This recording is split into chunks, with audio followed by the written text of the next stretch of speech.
हाँ तो दोस्तों आज हम स्टार्ट करेंगे illustration number 1 for class 12th CBSE या DK गोयल का इलस्ट्रेशन नंबर 1 है। चैप्टर नंबर 1 है हमारा ये।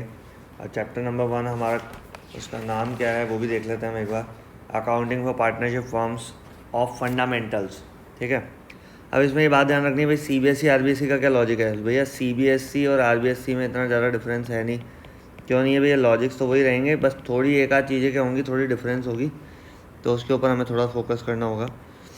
अब हम बात करते हैं इसमें बोल क्या रहा है भाई, Aarti and Bharti are the partners in a firm sharing profit in the ratio of 3:2। The following trial balance was extracted from their books as at 31 March 2019। क्या बोलना चाह रहा है इसमें कि भाई आपको ट्रायल बैलेंस दे रखा है, तो आपने 11th क्लास में ना ये ट्रायल बैलेंस तक का पूरा सीन पढ़ रखा है। क्या होता है ट्रायल बैलेंस तक का पूरा सीन, कि भाई सबसे पहले होती है हमारी जर्नल एंट्रीज। क्या होती है भाई, सबसे पहले जर्नल, उसके बाद हमारी बनती है लेजर। ठीक है, यहाँ तक पता है। जर्नल को देखकर हम लेजर बना देते थे भाई, डीआर का सीआर ले गए, सीआर का डीआर ले गए, जिसका लेजर बना रहे हैं उसका नाम उसके अकाउंट में नहीं आएगा। यहाँ तक हमें पता होता था। अब लेजर के जो बैलेंसेज होते थे, लेजर का अगर मान लो सीआर बैलेंस है तो वो ट्रायल बैलेंस के कहाँ जाता था, डीआर बैलेंस में, और डीआर बैलेंस कहाँ जाता था, सीआर बैलेंस में। तो यहाँ तक की सारी कहानी आपको पता होगी अगर आपने 11th बहुत अच्छे से पढ़ी है, ध्यान से पढ़ी है। अब बात हम करेंगे कि भाई यहाँ पे ट्रायल बैलेंस दे दिया सीधे हमें, तो क्या कह रहा है कि आरती भारती पार्टनर है 3:2 के रेशियो में, the following trial balance extracted from their books is this and this. तो भैया ट्रायल बैलेंस दिख रहा है भाई, ओपनिंग स्टॉक का इसने लिखा, purchase, return inward, sundry data, computer, ये सारी चीज़ें हमारे ट्रायल बैलेंस में आती है। अगर आप लोगों को नहीं पता हो तो मैं 11th के वीडियोज़ भी बनाऊँगा, उनमें इसके बारे में डिस्कस करूँगा कि भाई किस तरीके से जनरल एंट्री बनी, फिर लेजर बनी, उसके बाद उसको ट्रायल बैलेंस में ट्रांसफ़र किया गया। और ट्रायल बैलेंस का अगर डीआर और सीआर मैच नहीं हुआ तो हमने सस्पेंस अकाउंट कैसे खोला, सस्पेंस अकाउंट खोला तो फिर रेक्टिफिकेशन ऑफ एरर कैसे हुआ, रेक्टिफिकेशन एरर को हमने किस तरीके से रेक्टिफाई किया, या जो भी बहुत सारी चीज़ें हैं जो हम 11th में पढ़ के आ चुके हैं। जिन्होंने पढ़ लिया उनके लिए बहुत आसान रहेगा गेम। तो बात यहाँ तक हो गई। अब हम बात करेंगे कि यहाँ पे इसका जो आगे वाला पार्ट है वो क्या है, कि भाई जनरल रिजर्व भी इसने दे रखे हैं।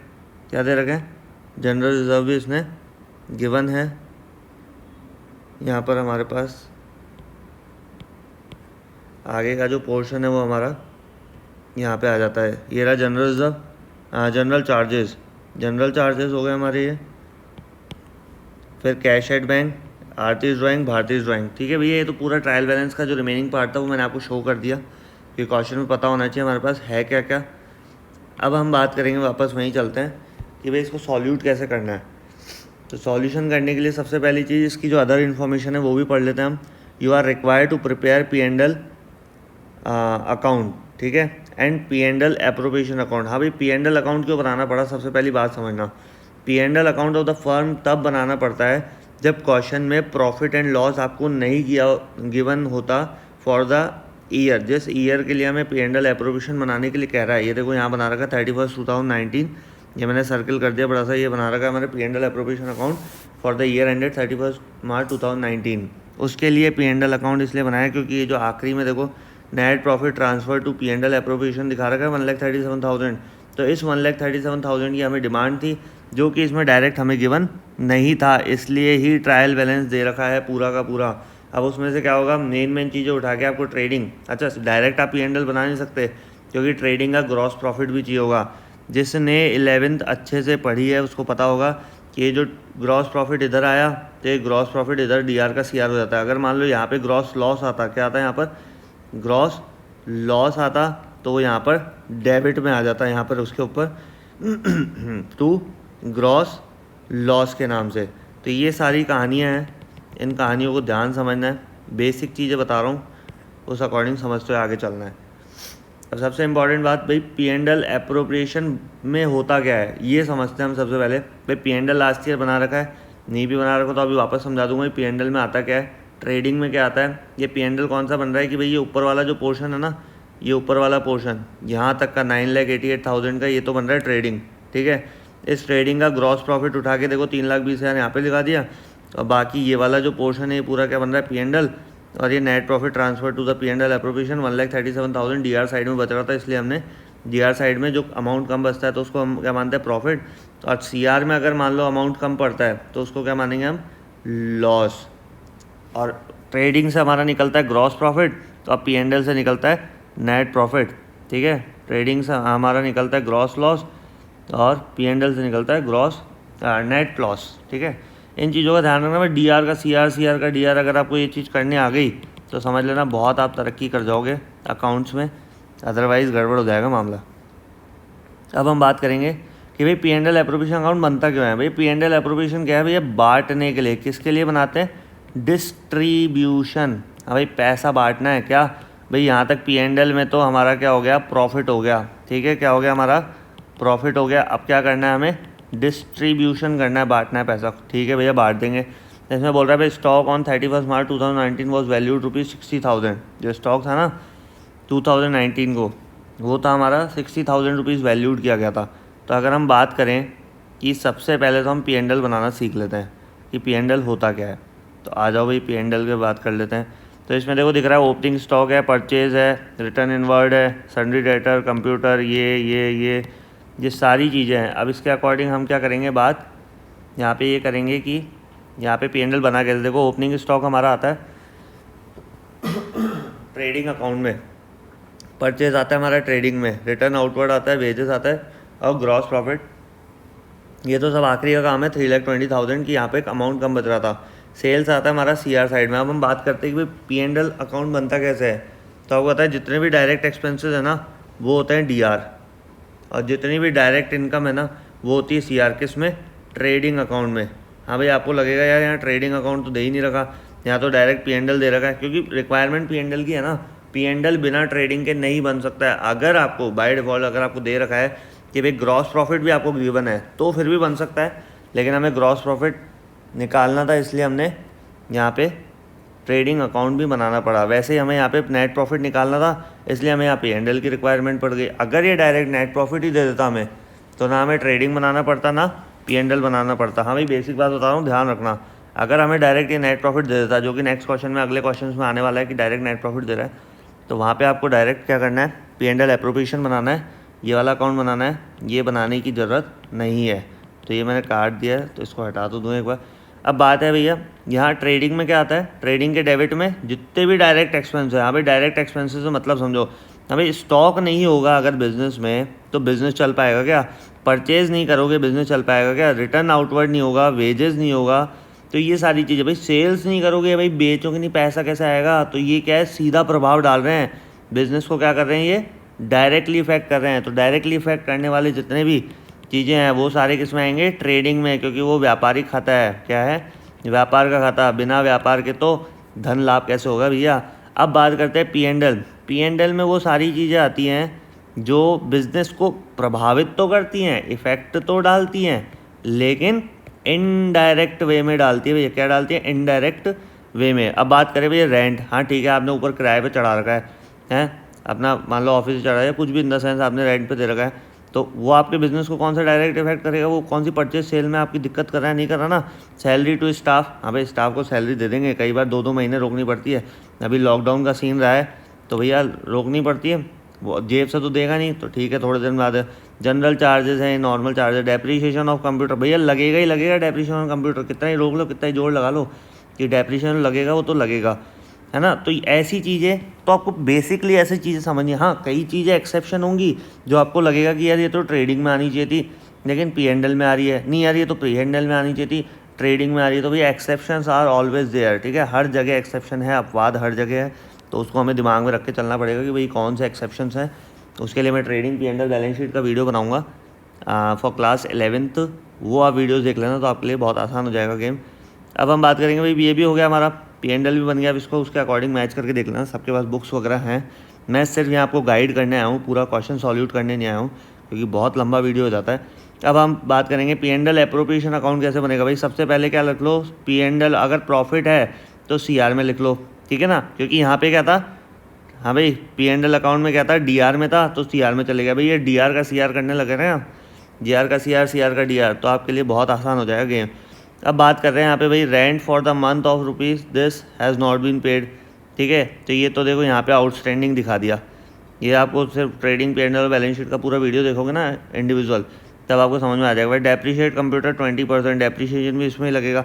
तो ये जो इनडायरेक्टली वे में इफेक्ट कर रहे हैं, ये सारी चीज़ें इसमें जाएंगी। अभी जो 4th पॉइंट है ना, ये हमारा है P&L एप्रोप्रिएशन से रिलेटेड है। क्यों है भाई? क्योंकि यहाँ डिस्ट्रीब्यूशन हो रहा है। क्या? Bharti is to be allowed salary of ₹5,000 per month. हाँ भाई, 5,000 रुपये महीना लेके जा रही हो तो 12 महीने का कितना हो जाएगा? नीचे देखो, 12 5 60,000 हो जाएगा। अब इंटरेस्ट ऑन कैपिटल, आरती भारती का ये था हमारा। इंटरेस्ट ऑन कैपिटल कितना है भैया? दे रहा इंटरेस्ट ऑन कैपिटल 6% है। और इनकी कैपिटल कितनी थी? कैपिटल देखने के लिए हम वापस पीछे जा सकते हैं। इनकी कैपिटल देखने के लिए हम पीछे जा सकते हैं वापस। ये देखो, आरती जी और भारती जी की कैपिटल यहाँ पे दिखा रखी है हमें। ये आरती कैपिटल है 3 लाख रुपीज़, भारती कैपिटल है 1,50,000। ठीक है, इनका 6% जितना भी परसेंटेज दे रखा है वो हमें परसेंटेज निकालना भी। ये रहा 6%। इस 6% को कैलकुलेट कर लेना तो आपके लिए ईजी हो जाएगा। भाई 3 लाख है और 2 लाख जो भी है, 3 लाख का 6% हो गया। अगर हम बात करें 3,60,000 है, कितना अमाउंट है एक बार वापस देखते हैं। हाँ भाई 3 लाख है और ये 1,50,000 है।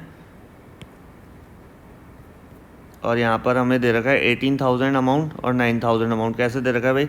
6% पर एनम है ना, तो कैलकुलेट कर लेना भाई। 3 लाख का 10% होता है हमारा। 10% कैलकुलेट कर लिया पहले ही। ये हो गया 0,000। कितना हो गया भाई? 30,000 हो गया। और इसका हमें चाहिए भाई 6/12, तो 6 × 6, 6 × 12 कितना हो जाएगा भाई? ये 15,000। लेकिन अब हमें यहाँ पे क्या दे रखा है भाई? 18,000 और 9,000 दे रखा है।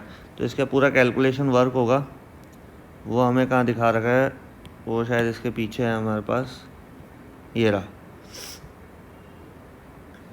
इसका जो वर्क है, ये अमाउंट वगैरह निकालने का तो गेम आप भी कर लोगे, मुझे पता है, पूरा भरोसा है मुझे आप पे। तो बात करेंगे हम, ये हो गया हमारा 18,000 9,000 हमारा 6% इंटरेस्ट ऑन कैपिटल हो गया। क्योंकि इसमें हो सकता है कि भाई एडिशनल कैपिटल या कुछ भी ऐसा लगाया हो, तो हम बात करेंगे सीधा आगे कि भाई P&L एप्रोप्रिएशन में होता क्या है। कैलकुलेशन वर्क तो आप भी कर लोगे, अगर फिर भी समझ नहीं आया तो कमेंट सेक्शन में डाल देना, मैं वो कैलकुलेट करके बता दूंगा। अब हम बात करेंगे भाई P&L एप्रोप्रिएशन में क्या हो गया, यही चीज़ देनी थी। क्योंकि अदर इन्फॉर्मेशन में क्या है, सिर्फ ये 4th पॉइंट है। अदर इन्फॉर्मेशन में क्या है, सिर्फ ये 4th पॉइंट है। तो हमने यहाँ तक दिया और उसके बाद क्या कर दिया, आगे हमने ये यहाँ पर आरती और भारती कैपिटल भारती डिस्ट्रीब्यूट कर दी। भाई ये रहा 30,000, ये रहा 20,000। एक्चुअली हो क्या रहा था वहाँ पर कि ये अमाउंट क्या हो गया, डिस्ट्रीब्यूट हो गया। क्या हो गया? रिमेनिंग अमाउंट है ना आरती और भारती कैपिटल। कैसे? यहाँ 50,000 रुपीज़ है। कैसे हैं यहाँ 50,000 रुपीज़? हाँ भाई ये 60,000 था, ये 1,37,000, ये 27,000। हाँ भाई 60,000 27,000 कितना हो गया? 87,000। इस 87,000 डेबिट को इस क्रेडिट में लेस करोगे तो कितना बचेगा हमारा? 60,000। इस 60,000 को वो लोग किस रेशो में डिस्ट्रीब्यूट कर लेंगे? इस रेशो में डिस्ट्रीब्यूट कर लेंगे जिस रेशो में वो स्टार्टिंग में आए थे। कौन सा रेशो है भाई?